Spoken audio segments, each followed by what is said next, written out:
President-elect Donald Trump has already begun building out a team to serve in his second term. Trump's new administration is expected to look different from his first.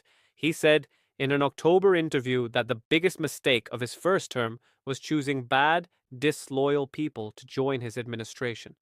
Many of the roles will need to be confirmed by the Senate, though Trump has demanded that Republican leadership bypass the typical confirmation process. Here are the key appointments, nominations, and staffing decisions announced by the Trump administration in a list that will continue to be updated during the transition. Susie Wiles, Chief of Staff. Susie Wiles, Trump's 2024 campaign manager, was named White House Chief of Staff soon after Election Day in the first major staffing decision. A longtime Republican strategist and campaign staffer, Wiles worked on Ronald Reagan's 1980 campaign and managed Florida Governor Ron DeSantis' winning gubernatorial campaign in 2018. Wiles, who Trump referred to as the Ice Maiden in his election night victory speech, will be the first woman to serve as Chief of Staff. Stephen Miller, Deputy Chief of Staff for Policy. Longtime Trump advisor Stephen Miller was named Deputy Chief of Staff for Policy.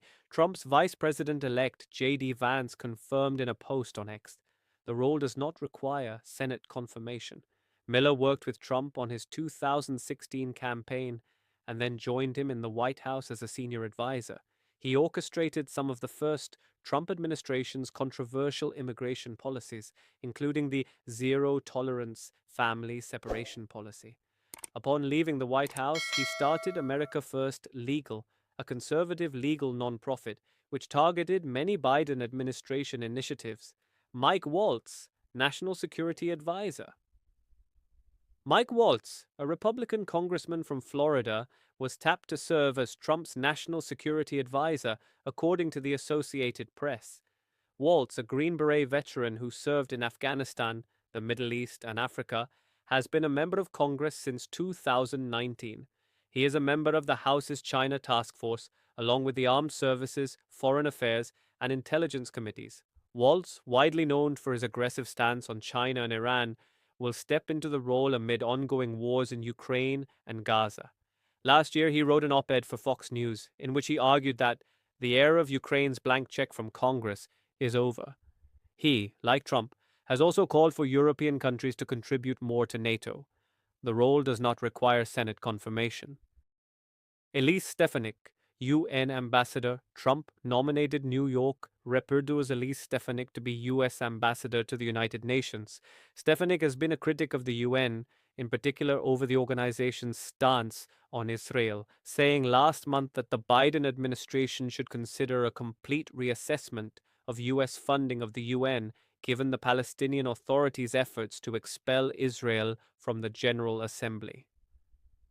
Stefanik has been a vocal supporter of Trump during both of his impeachment trials and as he contested the results of the 2020 election. She has ascended the party's ranks, serving as chair of the House Republican Conference, the fourth highest position in House GOP leadership. Stefanik's appointment will need to be confirmed by the Senate. Tom Homan, Border Czar. Tom Homan, the former acting director of U.S. Immigration and Customs Enforcement, IC, was appointed as Border Czar, a role that will likely be involved in Trump's plan for mass deportations of millions of undocumented migrants. Homan, a former police officer, will be in charge of the southern and northern U.S. borders, as well as all maritime and aviation security, according to Trump's post on Truth Social. Homan also served in Trump's first term, acting as ICE director from January 2017 to June 2018, and played a role in Trump's crackdown on immigration as one of the architects of the administration's controversial child separation policy. The role will not require Senate confirmation. Lee Zeldin, EPA Administrator. Trump has picked Lee Zeldin, a former New York representative, to serve as the administrator of the Environmental Protection Agency, EPA. The position is subject to Senate confirmation. Zeldin said he would restore U.S. energy dominance, revitalize our auto industry to bring back American jobs, and make the U.S. the global leader of AI while committing to clean air and water in a statement posted on X. Zeldin represented a district spanning from Long Island to the Hamptons while in Congress from 2015 to 2023 and previously served as a major in the Army Reserve. Zeldin was a staunch defender of Trump during his first term and sided with him during both impeachments. Zeldin most recently ran against New York Governor Kathy Hochul in the state's 2022 gubernatorial race.